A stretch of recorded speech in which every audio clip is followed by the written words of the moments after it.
आप सबको नमस्कार। आज की जो स्टोरी है पति पत्नी के बारे में है। पत्नी पति को बहुत प्यार करती है, पति पत्नी को बहुत प्यार करता है। बहुत लंबी मैरिज लाइफ, सब प्रकार से जीवन में जितना भी सुख देखना था सब सुख देख लिया था, लेकिन सब प्रकार से उनका जीवन धन्य था। एक दूसरे के लिए बने थे, एक दूसरे के लिए बने थे, एक दूसरे के लिए मर मिटते थे, एक दूसरे का रिस्पेक्ट रखते थे, एक दूसरे की मान मर्यादा रखते थे, एक दूसरे की रस रुचि रखते थे। वैसे ही एक कपल था। उन लोगों की एक दिन मैरिज एनिवर्सरी आने वाली है। हस्बैंड, उनका जो पति था, उनको घड़ियाल रिस्ट वॉच बहुत अच्छी लगती थी। वो वॉच को इतना प्यार करता था कि कुछ भी हो जाए लेकिन वॉच अच्छी होनी चाहिए। और उनकी पत्नी थी, वो बालों को बहुत प्यार करती थी। मेरे बाल अच्छे होने चाहिए, मेरा दिखावा अच्छा होना चाहिए, मैं अपनी शोभा अच्छी होनी चाहिए। एक दिन मैरिज एनिवर्सरी आई तो पत्नी ने विचार किया, मेरे पति को तो घड़ी बहुत अच्छी लगती है। और पति की जो घड़ी थी, उनका जो डायल था, कैश डायल, वो टूट गया था। उसके लिए वो विचार करता था कि मैं अपनी घड़ी को रिपेयर कराऊं।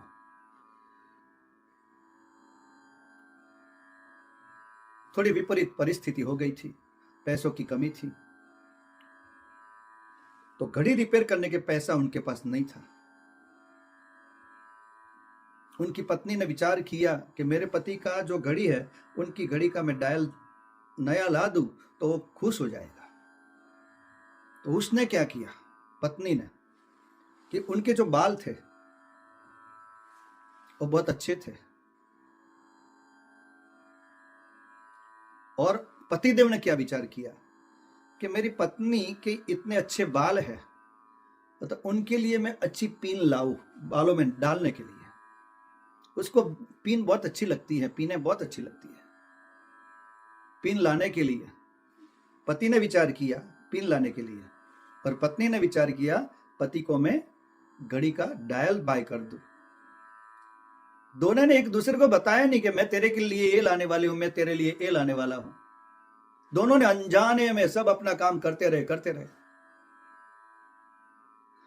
बोलते हैं न्योचावर sacrifice each other, wife and husband sacrifice is best year. उन लोगों ने क्या किया, पत्नी थी, उसने पहले क्या किया, उन्होंने अपने जो बाल थे सब कटवा दिए, हेयर कटवा दिए, हेयर कटिंग करा दिए। और उसके जो हेयर कटिंग कराए और हेयर थे, उनके जो पैसे मिले, उस पैसों से एक विग बनाई, और थोड़े पैसे से उसके हस्बैंड की घड़ी का डायल बाय किया। ये पत्नी ने तो कर दिया पति के प्रति। और पति ने क्या विचार किया कि मेरी वाइफ के इतने अच्छे हेयर हैं, तो उनके लिए मेरे को पिन लानी चाहिए। तो पिन लाने के लिए उस हस्बैंड ने घड़ी बेच दी, अपनी जो प्यारी थी, अपनी अच्छी घड़ी जो सालों से संभाल के रखता था, अपनी पत्नी की पिन लाने के लिए उन्होंने घड़ी को बेच दी। जब मैरिज एनिवर्सरी का दिन आया, सायंकाल का समय था, दोनों एक दूसरे को गिफ्ट देने के लिए इकट्ठे हुए। इतने एक्साइटेड थे कि चलो आज तो मैं अपनी पत्नी को खुश कर दूंगा।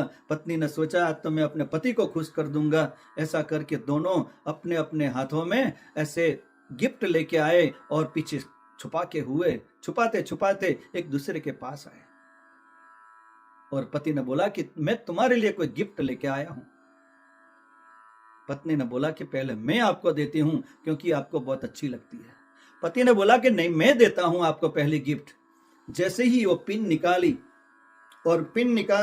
और बोला कि मैं अपने हाथों से तेरे बालों में पिन लगाता हूं, तेरे को अच्छी लगती है पिन, तू कितने दिनों से इस पिन के लिए इंतजार करती थी। आंखों में आंसू लाता हुआ वो जो पति है वो पत्नी के पास गया, उनके बाल को छूने लगा। जैसे ही वो पिन निकाली, जैसे ही बाल को ऐसे तैसे करने लगा तो पूरी विग हाथ में आ गई। तुरंत वो बोला कि क्या है? बोला कि मैंने ये सब आपके लिए किया है। वाइफ ने भी गिफ्ट निकाली, आपकी घड़ी लाई है मेरे पास, मैं आपके लिए बड़ा डायल लेके आई हूं, मैं फिट कर लेती हूं। जैसे ही वो हाथ बढ़ाया तो हाथ में घड़ी नहीं थी, डायल हाथ में रह गया। वो रोने लगी कि मैंने तुम्हारे लिए इतनी सरप्राइज करी, आपके लिए मैंने इतना बढ़िया तोहफा बनाया और आपने घड़ी कहाँ रखी?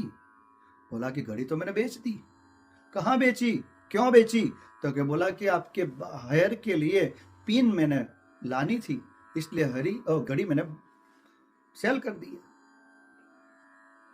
दोनों एक दूसरे की स्टोरियां सुनने लगे। बोला कि मैंने अपने हेयर दे दिए, आपने घड़ी दे दी।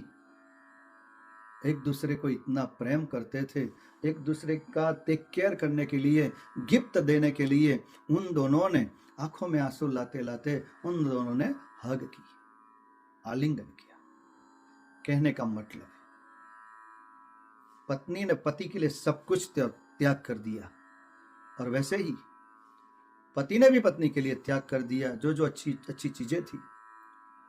तो जीवन में हमारे पास कितना भी हो, कुछ भी हो, लेकिन अपने बच्चे होते हैं, जब उनकी शादियां हो जाती हैं, सब कुछ हो जाता है, लेकिन अंत में तो बच्चे अपने अपने ठिकाने पे पहुंच जाते हैं, अपने अपने माले में पहुंच जाते हैं, नीड में। तो अंत में तो पति पत्नी ही होते हैं। तो एक दूसरे का जो सहारा होता है, पति और पत्नी का, दोनों का सहारा होता है। कैसा भी हो, जैसा भी हो, वैसा भी हो, लेकिन वही सहारा अंत समय तक साथ में रहता है। तो प्लीज कृपा करके अपने सामाजिक व्यवस्था को, अपने गृहस्थ आश्रम को बचा के रखिएगा, क्योंकि वही काम लगेगा। नमस्कार, जय श्री कृष्ण। नमस्कार।